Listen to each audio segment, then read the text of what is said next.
Now, guys, we're going to title some of these things, and the question I'm asking myself is, and I told people that you might hear a dog in the background. He's a big dog, so it's rather annoying, but he's just a fussy bugger. How do you become something you've never seen? In this case, you say successful. How do I become peaceful? How do I remove the hate? How do I find love? How do I find joy? How do I embrace the good things that are happening, and they're happening because of the choices that I've made? These are the kind of things that take you back to your childhood, and you say, man, I didn't see a lot of good things. I didn't see a lot of great things. I didn't want to become anything that I saw growing up. Not one person do I want to be like. And this goes back to the original video. I don't want to be like my mom. I don't want to be like my dad. I don't want to be like my cousins, my family. I don't even want to talk to these folks. And I don't talk to these folks, to be clear. So if they see this video, we don't talk. So I don't know where my brother is. I don't know where my sister is. I don't have their numbers. I don't know anything about my family. The people that I was born and raised with. And me, my brother and sister, we got the same parents. Isn't that crazy? Well, crazy to some. And let me be very clear. They're not bad people. My mom, I believe, did the best she could with what she had based on how she was raised and what she knew. My dad did a lot of awful things. I don't think he was a bad person. I don't have any hate in my heart. What I found was clarity. And that clarity, which my grandfather taught me at 12 years old, is one of the most powerful things you could ever have between two men. He said, the most powerful thing between two men, Trev, is clarity. He said, well, what does it mean to be clear? Because I was 13, 12 around the time. And I think it was more 12 or 11, one of the two.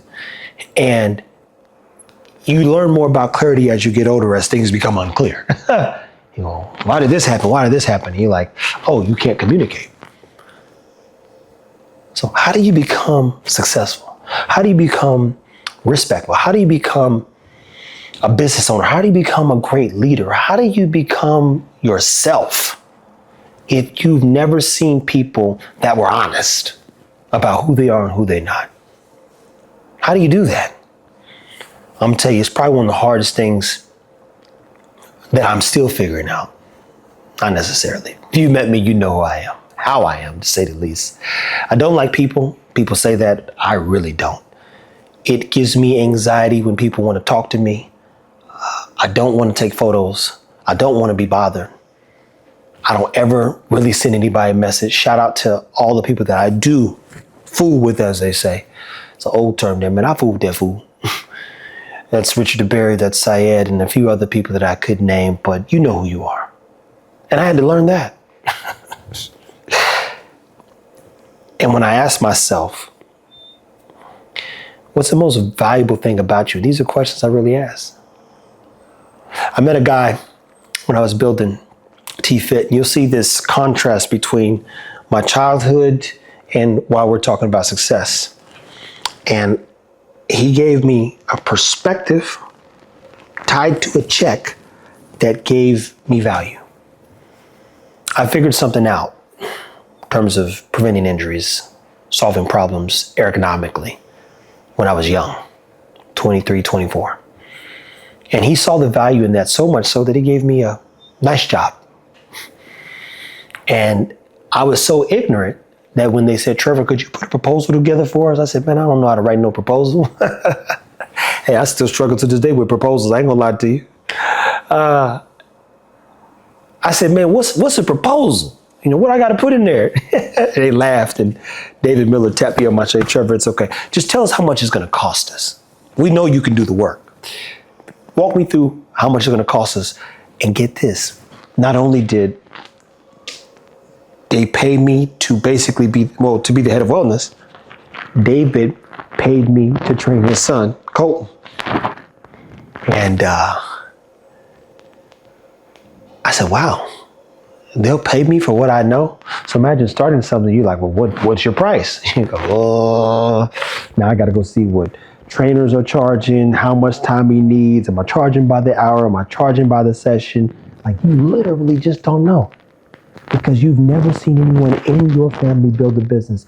And I tell you this,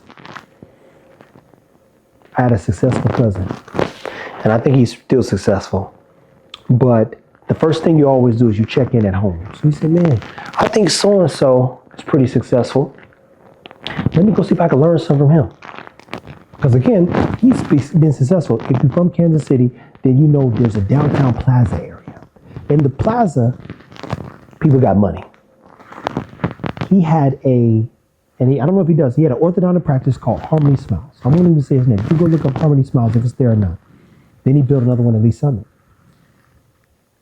I said, man, I'm about to get into this world where these people are teaching me about value and giving perspective. So I went down to my cousin. I said, hey, man, you think you could kind of mentor me and teach me a few things? If I got business questions, I could call you. And he's like, Trev, I like what you're saying. Sounds like a hobby, though. I can respect his business acumen. He doesn't understand what I'm trying to sell or what I'm doing. He gives me $200. I'm giving you this because I love you. I'm like, bro, I don't need that money.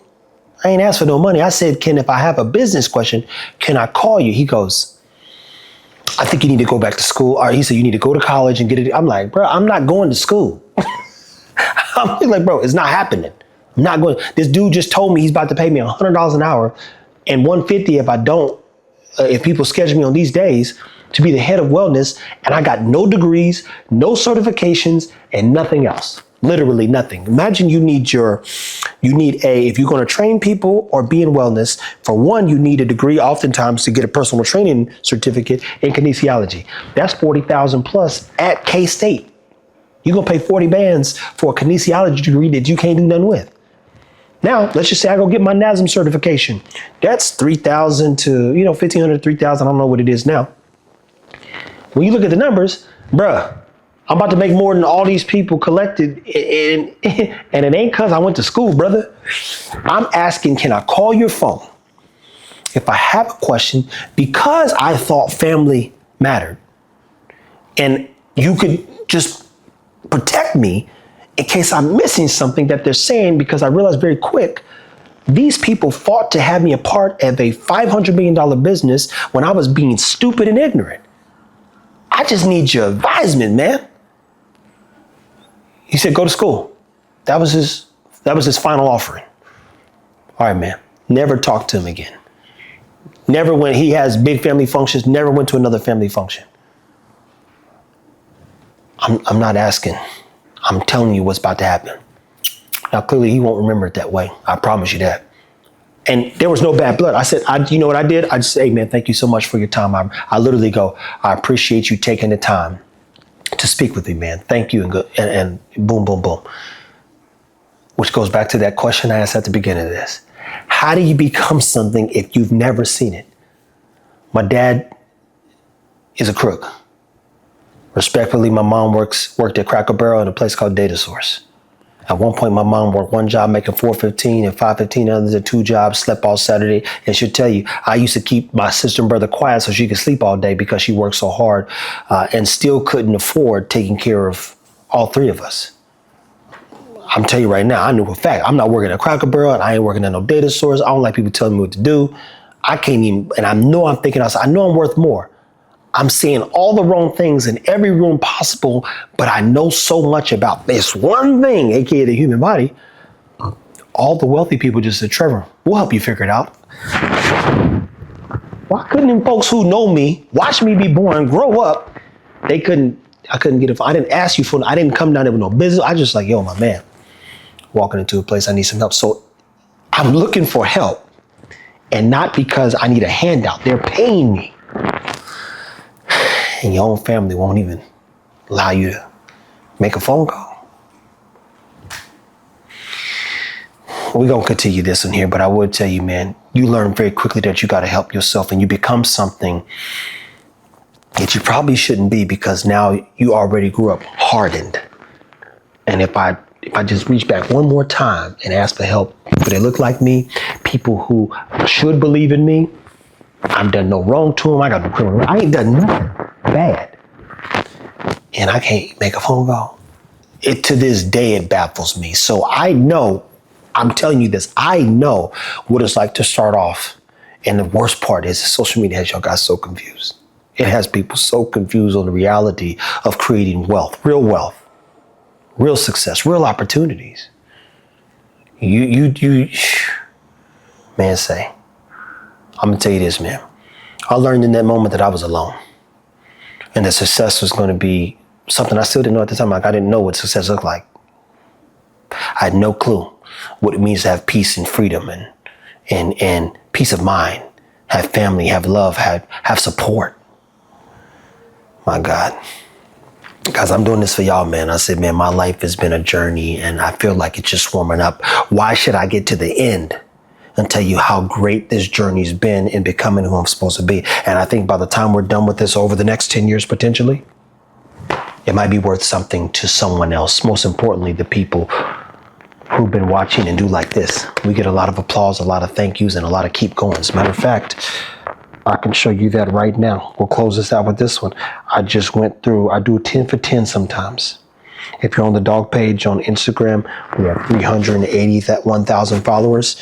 And Black people oftentimes, as you know, they don't do this thing where they like clap and applaud. But you see this one here? It just says, keep going. That's it. You see it? It says, keep going. I get messages from people that look like me all the time saying, I appreciate you, man. Please keep going. I wake up every day. I need to know that I need to know the dogs are okay. I need to know that, you're like, I wouldn't know what to do if you didn't post some of those videos. So I asked Marcus a very simple question. Can we do more? I got no choice, man.